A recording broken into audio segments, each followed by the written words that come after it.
Good morning, everyone. Sorry, a couple of minutes late this morning. Welcome to another morning lockdown lesson. Today's subject is going to be looking at the nervous system and I guess our relationship with kind of upwards activation and a downwards relaxation in ourselves. So to kind of better understand ourselves in some way, and to bring the nervous system into the conversation of understanding ourselves. Hi, Wild Song, how are you? Thanks for watching. Where are you watching from as well? I don't think I ever checked that. Yeah, so basically today's lesson is part of a longer series, 5 lessons, and the subject of that series is to do with interacting opposites. So as I was thinking about that subject, the nervous system, I think, is probably the best example of interacting opposites. The two sides of the nervous system, or the two parts of our nervous system, the sympathetic and the parasympathetic, they act as opposites or in opposition to each other. Hello to you from London. Nice, Kansas. Sorry you didn't win the Super Bowl this year. Not sure you would care about that. So I want to just briefly talk about it, but if you think just as a general idea, that the nervous system has two parts, the sympathetic and the parasympathetic. And if you get rid of those long words and you just think about it in terms of one part of me is to do with activation and the other part of me is to do with calming down. Okay, so those two opposites. What happens in the nervous system is that when we have some situation or stimulus that activates us, the side that is responsible for calming down gets inhibited. So it's almost like a little switch goes off on the calming down side.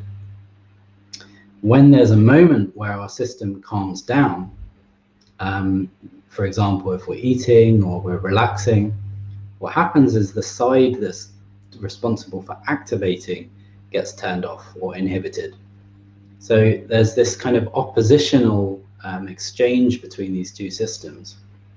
A good example of that is that if in some moment in your life you're feeling under threat, or if you go for a jog and you kind of stimulate your system, but you've just eaten a meal, your body won't be able to do the kind of the calming down and the digestive side of the nervous system. So sometimes it will actually encourage you to throw up so that you can't digest in that moment. So it's like the body can't concentrate on that while it's doing this. Okay, so that's a kind of a simplified way of describing these two sides of the nervous system. Now, what does that mean for us? Well, what it means is that inside ourselves, if there is some impetus for us to remain active or to be too relaxed even, then we can stay in one side of the nervous system and the other side doesn't get switched on enough. So it's really important that we've got access to these two sides of the nervous system and they're both equally able to switch on and inhibit the other side. So we always talk, or I don't know, maybe it's like the stuff that I read about parasympathetic nervous system and how it's, you know, the best thing since sliced bread. But we need the sympathetic nervous system. We need the ability to be active. That's part of what makes us human. If I need to run for something, or if I need to like charge my muscles for doing something, that system is what's involved. So both are important. And what's balancing them is something called a homeostasis. But that's maybe a longer subject. All right, so anyway, that's my introduction to this subject. What I want to do now is a breathing exercise, or just some breathing, just to show you that there is a way that you can begin to kind of access and regulate your own necessity of whether you are stimulating yourself or calming yourself down. So if you're all ready, just take a moment to close your eyes, come to a comfortable sitting position. And as you come to a comfortable sitting position, just initially, like without disturbing anything, without doing anything, just notice how active you are. Like, what's your stimulation level right now in this moment?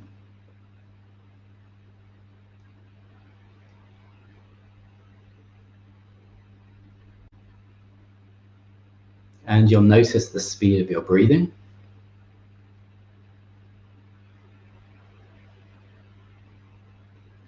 And if you think about it in terms of speed, so the faster we are, the more likely we are to be in this kind of active side of the nervous system, and the slower we are, the more we're likely to be in this parasympathetic side of the nervous system.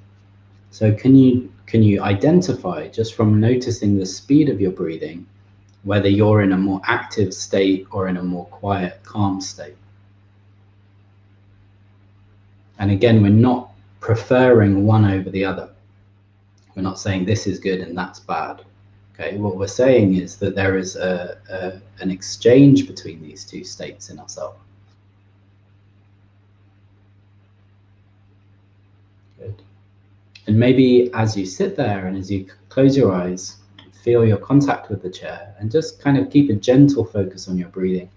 Maybe you can notice that the speed of your breath begins to change slightly.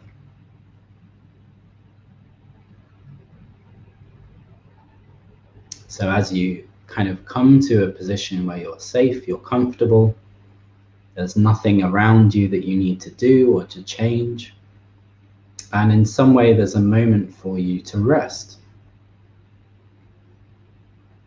When your body, when your physical state recognizes the ability to rest, notice how your breathing begins to change.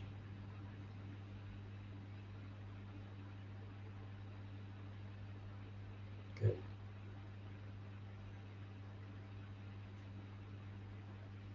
So I'm assuming that your breathing is changing. I can't see it because I can't see you, but I'm assuming, because of the way that our system works, that if you give yourself a moment to rest, your breath will change. So notice if that's the case for you. Good. And then what I'd like you to do is begin to start counting how many, and you can do it like beats or taps of a finger. You could tap your finger like 1, 2, 3, 4, 5, 6, 7, and count how many beats the in-breath is and how many beats the out-breath is. So just as you're sitting there and you're relatively relaxed and you're not disturbing your breathing, you're not breathing in a specific way, there's no preference on to do any kind of breathing technique. Adjust your natural breathing and notice, is there a difference between the in-breath, the length of the in-breath, and the length of the out-breath?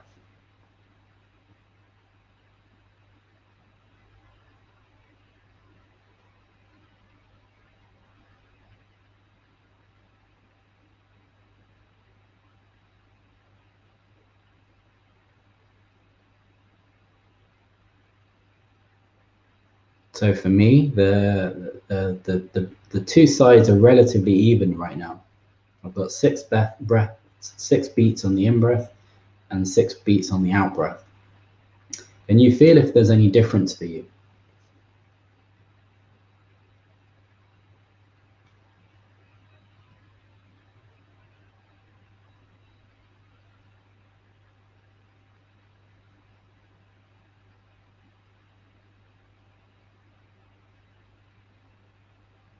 Good. So as you sit there and your system is recognizing the ability to rest, you're becoming aware of your breath, and you're just counting whether the in-breath, the length of the in-breath and the length of the out-breath are equivalent, or if they're different.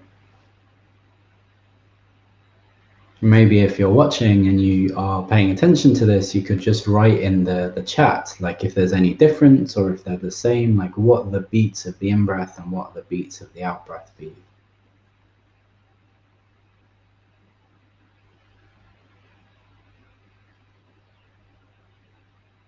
Good.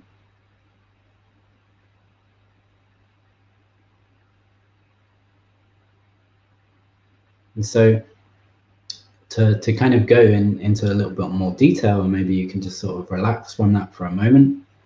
4 and 4, great. It's nice and even in the middle. So to go into a little bit more detail about that, the relationship or the balance between the breathing in and the breathing out is in some way what's provoking the two sides of the nervous system. So for example, if you think about in terms of, I want to charge my muscles up for action, my muscles need oxygen, and therefore I need to take an in-breath to take oxygen into my lungs. That lungs would then move out to my muscles and it would charge me up for action. I'd be ready, more ready for action. As I breathe out, in some way, the oxygen level is less in that moment, or I'm destimulating myself. And in that moment, then I'm more relaxing. It's like I'm letting go of that sense of activity. There's more detail to that, and maybe I'll go into it as we move forwards. But just feel for yourself that in some way, the side of the breath, the in-breath side, has a kind of active, stimulating quality, and the out-breath has a relaxing, calming quality. And just carry on with the breathing, identifying the two sides, and just feel for yourself as you breathe in that there's a kind of an active quality, and then as you breathe out, there's a calming quality. And you feel those two sides, those two distinct sides of the breath.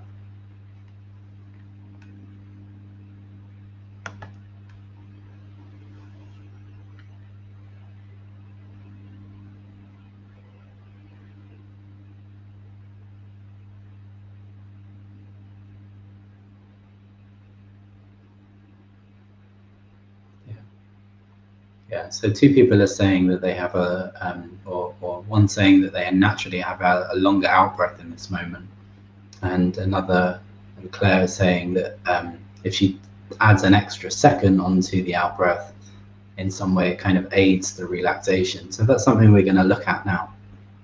I'm going to do it in the opposite way though. What I'd like you to do is I'd like you to make your in-breath slightly longer than your out-breath. Okay, so you're going to first kind of pay a little bit more attention to the in-breath. Make the in-breath a little longer and make the out-breath a little shorter. So you're just going to disturb the rhythm that you have, the natural rhythm that you have a little, and just pay attention for a few breaths, maybe between 5 and 10, making the in-breath a little longer and the out-breath a little shorter.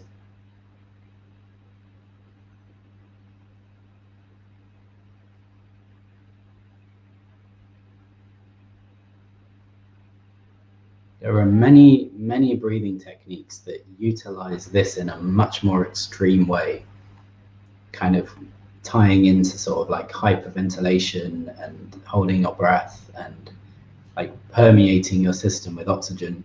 And they're quite trendy at the moment.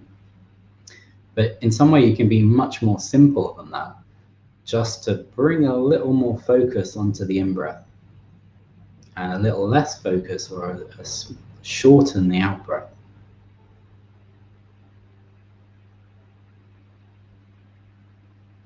Good, let go of that, let go of that. See, as you let go of it, you kind of get rid of the idea, what rhythm does your breath return to?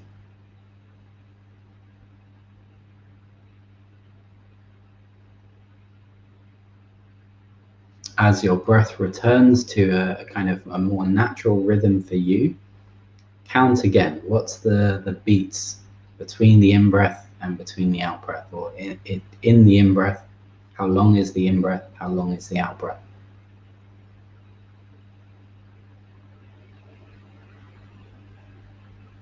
So part of the dynamics of this stimulation has to do with the heart and the messages that the heart is transferring to the brain. So if you think as you breathe in, the diaphragm moves down, and in some way the space in the heart, or the space for the heart, increases slightly as the diaphragm moves down. What happens is the blood can come more into the heart, right? There's more blood in the heart, then it can be pumped out more effectively into the limbs, into the extremities for action. So as you breathe in, your diaphragm moves down, your heart fills with blood, and then it can be more effectively distributed, okay?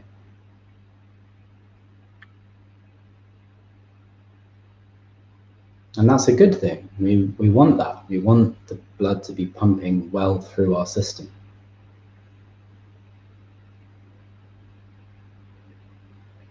Good. But we also don't want to be too stimulated. We don't want to be overstimulated, which is something that I think we are often experiencing, especially in our modern environment. So we need to know what we can do to reduce that, or to move in the opposite direction. So now what I'd like you to do is make the in-breath a little shorter and make the out-breath a little longer. So regardless of what your rhythm is, maybe you can just add 1 or 2 beats onto the out-breath, like Claire was saying, and reduce slightly the in-breath. Or give more attention to the out-breath and less attention to the in-breath.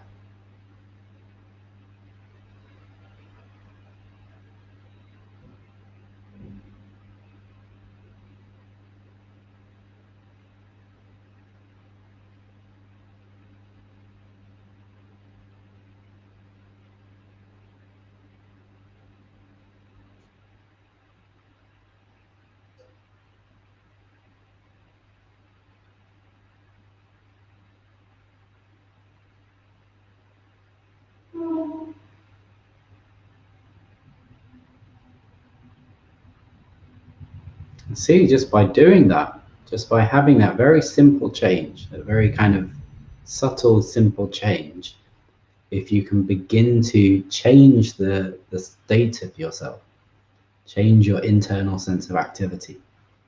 So before we were kind of working on this kind of ability to stimulate a little bit, and now can you access, just by changing this sort of rhythm, or interacting opposites of breathing, just a small amount, and you begin to bring yourself into a calmer state.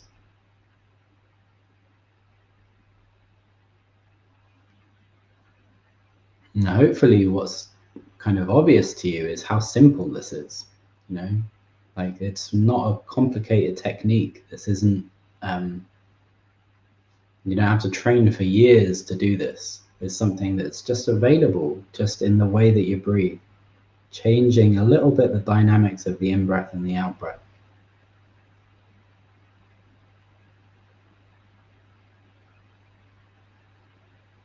Good. So add another beat onto the out-breath. See if you can make the out-breath even longer.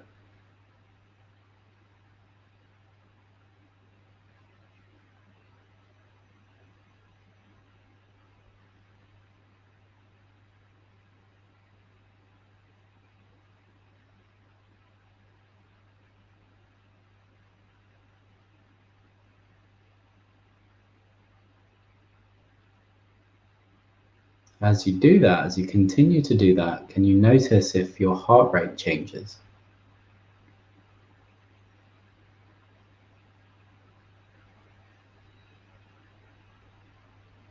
So in some way, as you let go of the air, or you exhale, the space for the heart, in terms of the space in between the lungs, closes a little.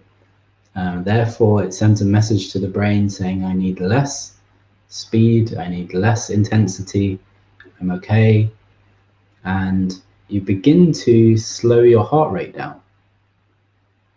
Whereas with the in-breath, and you're filling up your heart with blood, it's more to do with kind of activity and the necessity of action. As you breathe out, it's more to do with the ceasing of action. It's more to do with coming to a restful state.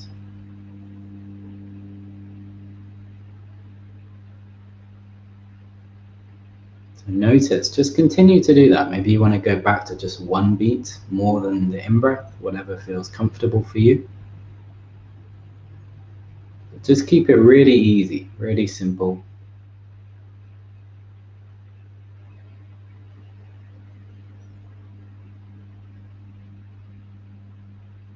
And maybe as you do this, you continue to do this, you let out a natural sigh, or there's some difference, some change in your state.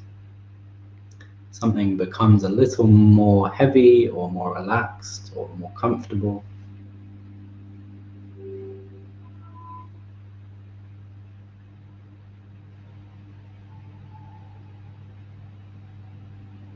If you've got your eyes closed, can you think which one of these two breathing patterns would be more appropriate if you wanted to head towards sleep?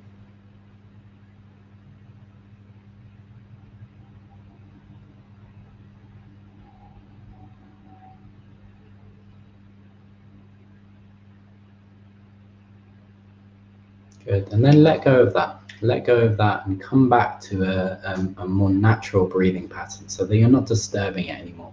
In fact, just like take your attention away from your breathing for a moment. Let it kind of come back into a natural rhythm.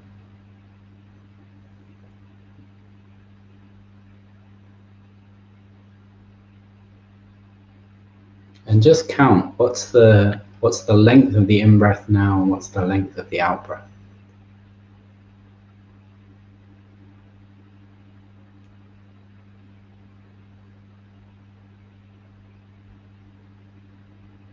If your rhythm was, as Claire said, 4 and 4 before, has it changed slightly?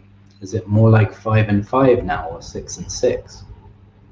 Is there a different speed to your breathing at the end of this lesson than there was at the beginning of the lesson?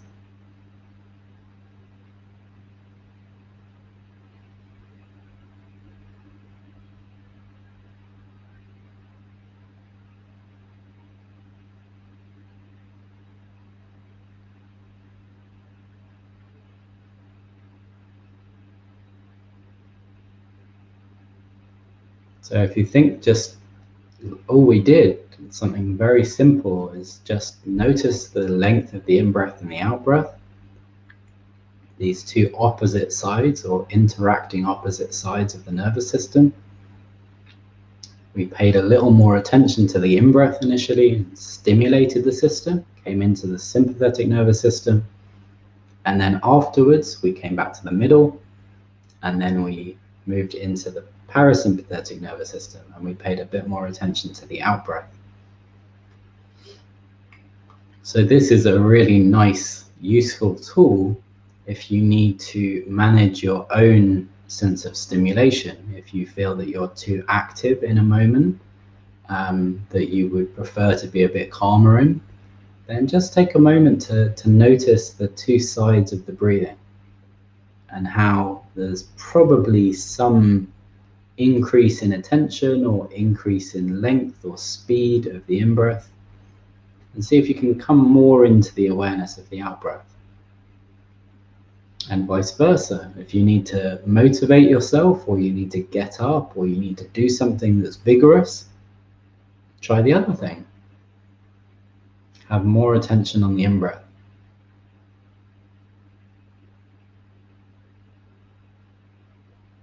So again, this is a very simple idea, a very simple sort of exercise or lesson, but the ramifications of it are very deep, and something that I think is really useful for everyone.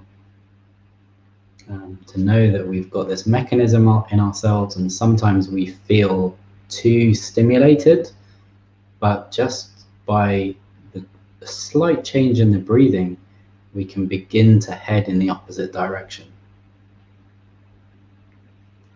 Okay, so that was the lesson on the sympathetic and parasympathetic nervous system. If you have any comments, or if you want to share how you felt during the lesson or how you feel now, please do so in the comments. If you'd like to rewatch it, you can do so on YouTube in my Thoughtful Movements community group. If you'd like to share the lesson with other people, please do. You could use either YouTube or my Facebook page to do that. And if you want to make a donation, there is a link to my PayPal account. Great. I will be back tomorrow.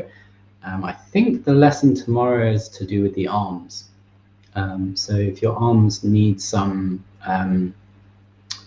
attention, tune in tomorrow at 11. Okay.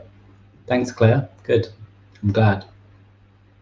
That's the sort of my ideal result. Afterwards, things feel a little calmer and a little more sort of settled. Great. All right. Well, thank you all for watching. I hope you have a lovely day, and I will be back tomorrow. Take care. Bye.